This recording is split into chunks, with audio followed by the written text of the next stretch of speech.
नमस्कार। आज हम बात करने वाले हैं चार अलग अलग तरह के कंजक्शन के बारे में। यानी कि तीन प्लैनेट जब कुंडली में एक साथ होंगे तो वो किस तरह का फल देंगे। इससे पहले की वीडियो में हमने आपको ये बताया था कि यहाँ पर कोई भी तीन ग्रह कुंडली के किसी भी हाउस में एक साथ बैठे हैं उस समय कंजक्शन माना जाएगा, ये तो कंफर्म है। मगर इसके अलावा आपने इसको और कैसे चेक करना है उसकी जानकारी आपको लास्ट वीडियो में भी और उससे पिछली वीडियो में भी दी थी कि जब कुंडली के अंदर first house, seventh house, fourth house, tenth house, eighth house, second house, sixth house, twelfth house, third house, तो ये जो कुछ आपको दृष्टि का सिद्धांत के अकॉर्डिंग, यानी कि जहां पर दृष्टि एक हाउस से दूसरे हाउस पे जारी है, तो दृष्टि का जो कॉन्सेप्ट है उसके बारे में आपको बताया था कि उसको भी आपने विचार करना है। जैसे फॉर एग्जांपल, अगर टेंथ हाउस में, अब ये कंजक्शन की बात कर रहे हैं, टेंथ हाउस में या फोर्थ हाउस में से इनमें से कोई दो फोर्थ में है और एक टेंथ में है, या एक टेंथ में बाकी दो फोर्थ में है, तो यहाँ पर फोर्थ हाउस जो है इसका जो दृष्टि कहाँ जाएगी, टेंथ हाउस में। यानी कि टेंथ हाउस में हम इनके कंजक्शन को मान के चलेंगे। अब इस चीज को आप बड़ा ध्यान से समझिएगा कि कोई भी कंजक्शन हो, चाहे 2 का हो, 3 का हो या 4 का हो, वो अगर कुंडली के 10th हाउस या 4th हाउस में है तो यहाँ पर विशेष तौर पर जो फल बताए जाएंगे वो तो मिलेंगे कुंडली के 12th हाउस के अकॉर्डिंग। मगर जब 10th हाउस या 4th हाउस के अंदर ये कंजक्शन होगा, चाहे 2 का हो, 3 का हो या 4 का हो, तो यहाँ पर काम धंधे के अंदर, स्टेबिलिटी के अंदर प्रॉब्लम आएगी। क्योंकि यहाँ पर ब्लाइंड हॉरोस्कोप, जो ग्रामर का रूल स्टार्टिंग में आपको बताया था, वो अप्लाई हो जाएगा। वो अप्लाई होने पर यहाँ पर आप सबसे पहला प्रश्न यही कर सकते हैं कि आपके काम धंधे में स्टेबिलिटी की प्रॉब्लम है। तो निश्चित तौर पर यहाँ पर आप सबसे पहले उसको यही रेमेडी बताएंगे और सामने वाला जो आपके पास आया होगा हॉरोस्कोप चेक कराने के लिए, तो उसको भी आप इस चीज का आइडिया लगा लेंगे कि वो जो आया है उसके पीछे का रीजन क्या हो सकता है। कि जरूर यहाँ पर कैरियर के इश्यू है, चाहे वो व्यापार करता हो या नौकरी करता हो। नौकरी या व्यापार का निर्णय कुंडली के अंदर अदर प्लैनेट की पोजीशन पर देखकर किया जा सकता है कि यहाँ पर नौकरी किस फील्ड में ज्यादा सक्सेस देगी, व्यापार शुभ फल देगा या नहीं देगा। सबसे पहली बात यह है, अगर व्यापार करना शुभ रहेगा तो किस चीज का करा जाए जो जीवन में आपको अच्छी खासी हाइट पे लेके जाए। अब यहाँ पर बात करते हैं सबसे पहले कॉम्बिनेशन के बारे में, सूर्य मंगल राहु। अब देखिए, सूर्य मंगल राहु, तो इस कॉम्बिनेशन को आपने ऐसे समझना है कि राहु कुंडली के सर्वाधिक पापी ग्रह हैं और राहु सूर्य तक को ग्रहण लगा देते हैं जब राहु सूर्य के साथ होते हैं। हालांकि सूर्य मोस्ट पावरफुल प्लैनेट हैं, कुंडली के अंदर किंग है, राजा है, मगर राहु इतना ज्यादा पापी ग्रह कहा गया है कि वो यहाँ पर राजा को भी नहीं छोड़ता। अब राजा को जब ग्रहण लगा देंगे तो यहाँ मंगल को भी निश्चित तौर पर परेशान करेंगे। क्योंकि राहु क्या है, हाथी का कारक, सूर्य क्या है, गर्मी, सूरज की गर्मी। तो सूर्य राहु के कॉम्बिनेशन में यहाँ पर हाथी के दिमाग में गर्मी चढ़ गई, आप इसे ऐसे समझ सकते हैं। और यहाँ पर हाथी, अब बेकाबू हाथी हो गया तो जीवन के अंदर बहुत ज्यादा भूचाल पैदा कर देता है। मगर अब यहाँ पर मंगल साथ में ऐड है, तो मंगल को क्या बताया था, ये मंगल राहु के टॉपिक पे भी क्लियर किया था, मंगल के जो हमने सेपरेट वीडियो बनाए थे उसमें भी, और राहु के जो सेपरेट बनाए थे उसमें भी। तो यहाँ पर राहु हाथी है तो मंगल को महावत कहा गया। यानी कुंडली के अंदर राहु को अगर कंट्रोल करना है तो उसके लिए 2 प्लैनेट कौन कौन से, मंगल यानी कि मार्स और मून। तो मार्स और मून के द्वारा ही यहाँ कुंडली में राहु अगर किसी भी अशुभ स्थिति में है तो उसको कंट्रोल किया जा सकता है। क्योंकि राहु कुंडली के 12 हाउसेस के अंदर केवल 2 जगह, थर्ड हाउस और 6th हाउस, ये इसके पसंद के हाउस हैं। बाकी सब जगह ये सामान्यता शुभ फल नहीं देता। 4th हाउस के अंदर ये कंट्रोल में रहता है, मगर कुंडली में मून को ये कहीं ना कहीं कमजोर करता है। वो रूल आपको बताया था कि जब पापी ग्रह आपका 4th हाउस में बैठ जाएंगे तो 4th हाउस में बैठ के शरारत नहीं करेंगे, यानी कि कंट्रोल में रहेंगे। मगर यहाँ पर कई बार हम अपने प्लेनेट को खुद ही खराब कर लेते हैं, तो उसके लिए भी आपको पीछे जो लोग लगातार वीडियोस देख रहे हैं उनको सारी चीजें क्लियर करते आए हैं। तो यहाँ पर कुंडली के 12 हाउसेस में राहु सामान्यतः कहीं भी हो शरारत करने से बाय नहीं आता, चाहे बेशक शुभ स्थिति में ही क्यों ना हो। ये अगर अच्छी कंडीशन में हुआ तब भी जातक को कहीं ना कहीं स्ट्रेस देगा, अचानक धन लाभ देगा, बहुत ज्यादा देगा, मगर पहले स्ट्रेस देगा उसके बाद धन लाभ देगा। यानी कि जातक को चिंता बढ़ जाएगी, मुझे पैसा आएगा कहाँ से, या यहाँ मैंने पैसा लगा दिया इससे मिलेगा नहीं मिलेगा, और अचानक ही वो उसको पैसा दे देगा। अब यहाँ पर सूर्य मंगल राहु के कॉम्बिनेशन में सबसे पहले आपने कुंडली में ये चेक करना है कि मंगल बद की कंडीशन तो अप्लाई नहीं हो रही। मंगल बद मीन्स बुरा, तो यहाँ पर अगर मंगल बद की कंडीशन अप्लाई हो रही है, अब जो लोग फर्स्ट टाइम वीडियो देख रहे हैं वो समझ लें कि मंगल बद की कंडीशन बहुत सारे कॉम्बिनेशन से बनती है। जैसे अगर इस कॉम्बिनेशन पे शनि की दृष्टि आ जाए, यानी कि शनि का टकराव हो जाए, तब ऐसे में शनि सूर्य का कनेक्शन बन जाएगा। शनि सूर्य के कनेक्शन होने पर कुंडली में मंगल पीड़ित हो जाएगा। बुध केतु का कॉम्बिनेशन हो तो यहाँ पर मंगल बद के ऊपर स्पेशली सबसे लंबा वीडियो बनाया था, और उसके अंदर आपको प्रॉपर चीजें बताई गई थी जिससे आप एग्जैक्टली एनालाइज कर सके कि यहाँ पर कुंडली में मंगल किस तरह का रिजल्ट देने वाला है। तो अगर मंगल बद अप्लाई हो रहा है तो ये कॉम्बिनेशन बहुत ज्यादा अशुभ फल देगा, और स्पेशली 45 ईयर तक तो जातक को बहुत ज्यादा संघर्षों का सामना करना पड़ेगा। मगर अगर आपने ये कॉम्बिनेशन है और अपने मंगल को मार्स को ठीक रखा, अब ठीक रखना बहुत आसान है, आपको केवल मंगल बद की वीडियो देख के इस बात का आइडिया लग जाएगा कि मंगल जब बुरी कंडीशन में होगा तो किस तरह के फल देगा। और 101% 99% घरों में मंगल बद वाले कोई ना कोई व्यक्ति देखने को मिल जाते हैं, और वो पूरे परिवार को डिस्टर्ब करके रखते हैं। अब यहाँ पर परेशान ना होके, उनसे लड़ाई झगड़ा ना करके, आप उनके लिए रेमेडी परफॉर्म करके उनको ठीक कर लीजिए। अब परेशानी का कारण गुस्सा होगा, और उस गुस्से को कंट्रोल करने के लिए मंगल बद की वीडियो में प्रॉपर जानकारी दी गई है। उन रेमेडीज को आप करने से 100% विद इन ए मंथ जो है सामने वाले व्यक्ति के अंदर एक बड़ा चेंज ला सकते हैं। साथ ही चेंज तो ला ही सकते हैं और उसको कई डिसीज से बचा सकते हैं।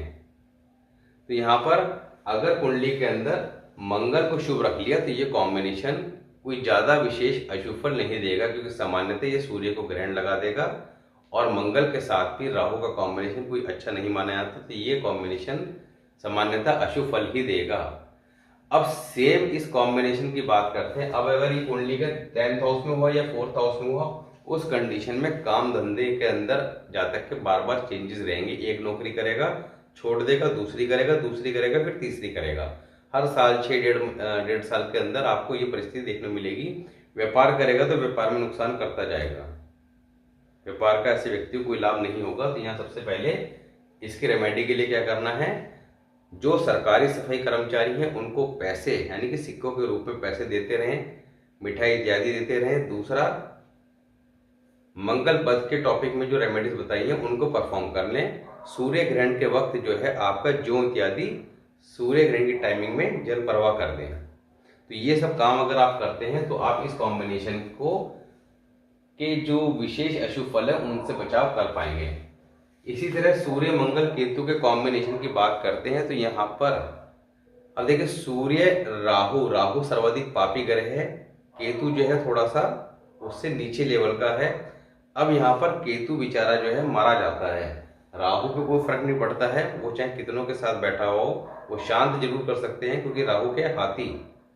तो हाथी की सेहत पे कोई फर्क नहीं पड़ रहा है, क्योंकि सूर्य क्या है, मेल लॉयन यानी कि नर शेर।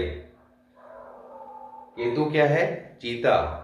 अब चीता और शेर की जोड़ी के साथ हाथी है, मगर हाथी यहाँ पर शांत रहेगा, उसकी सेहत पे ज्यादा फर्क नहीं पड़ेगा। मगर इस कॉम्बिनेशन में जब केतु साथ में होगा तो केतु को क्या पता है, कुत्ता, मंगल चीता। अब शेर चीते कुत्ते की लड़ाई के अंदर मारा कौन जाएगा, कुत्ता। तो यहाँ पर इस कॉम्बिनेशन में सबसे ज्यादा जो फल खराब होगा वो होगा केतु का। अब केतु किन चीजों का कारक है वो आपको विस्तार से बताया गया है।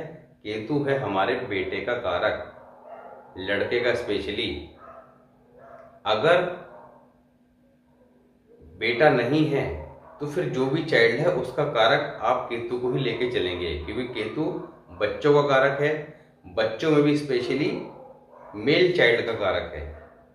साथ ही केतु व्यर्थ के भागदौड़, जीवन में आराम ना रहना, कमर दर्द, पैरों में दर्द, पेट संबंधी रोग, घुटने में प्रॉब्लम, कानों में इन्फेक्शन, शुगर, ये सारी की सारी प्रॉब्लम जो है केतु से कंसिडर की जाती हैं।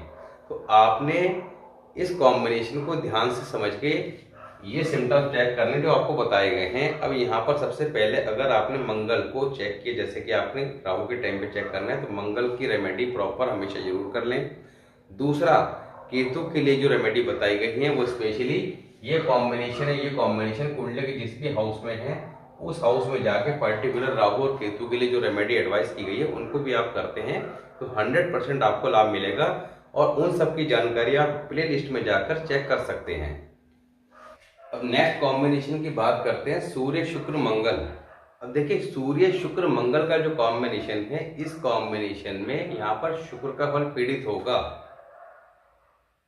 यहाँ पर लव मैरिज के प्रबल योग होंगे, यानी कि जातक लव मैरिज कर सकता है या करेगा।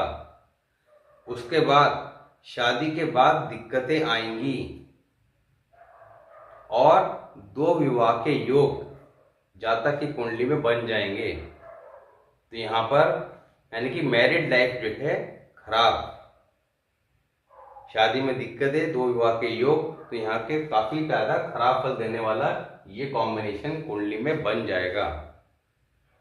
दूसरा, जब ये कॉम्बिनेशन हो तो ऐसे में जातक को क्या चाहिए कि अपनी पत्नी से 1 साल के अंदर अंदर दोबारा विवाह कर ले, ताकि 2 विवाह का जो योग बना हुआ है वो खत्म हो जाए। दूसरा, ये कॉम्बिनेशन कुंडली के जिस भी हाउस में बना हुआ है उसके अकॉर्डिंग शुक्र की जो रेमेडी है उसको परफॉर्म कर ले। मंगल को कुंडली में ठीक रखें।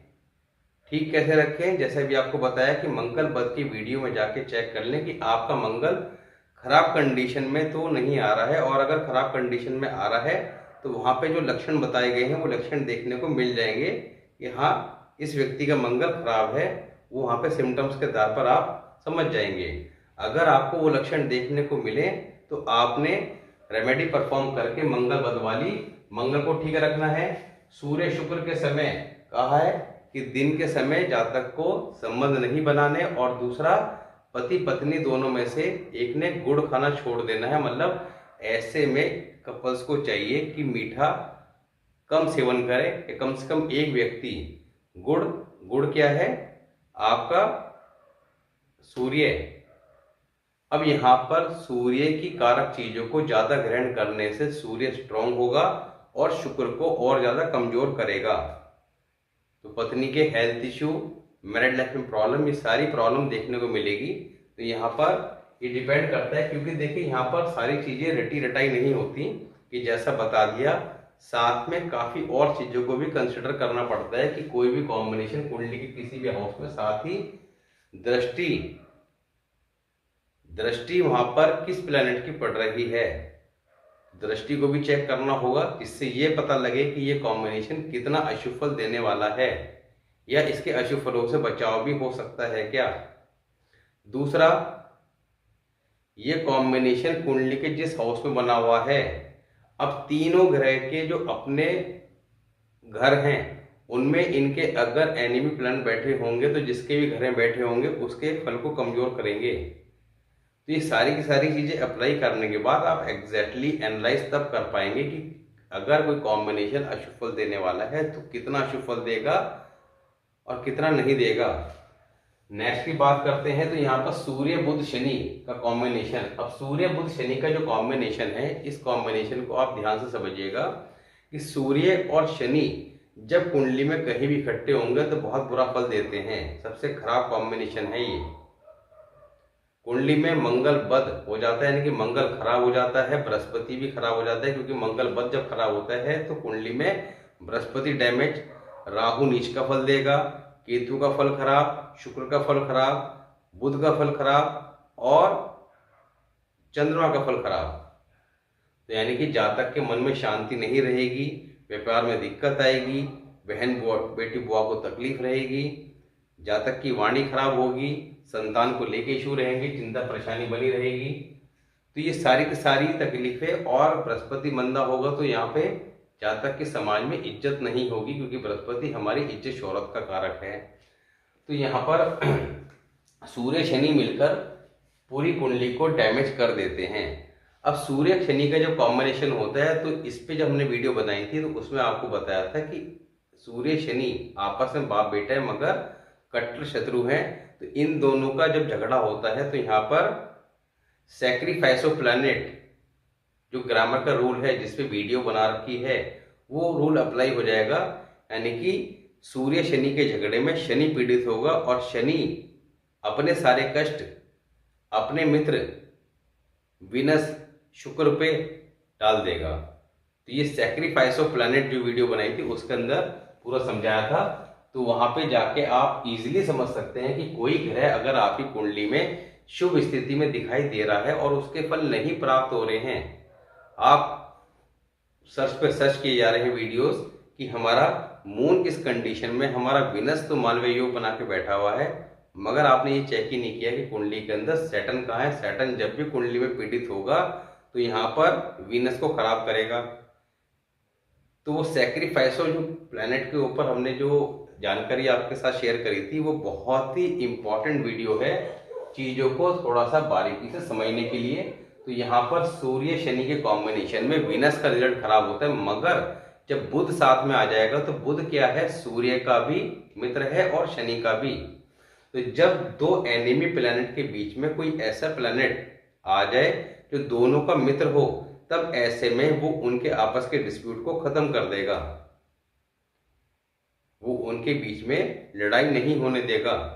तो यहाँ पर जब ये कॉम्बिनेशन सूर्य बुध और शनि का कुंडली के किसी भी हाउस में होगा तो सामान्यता शुभ फल देने वाला ही होगा।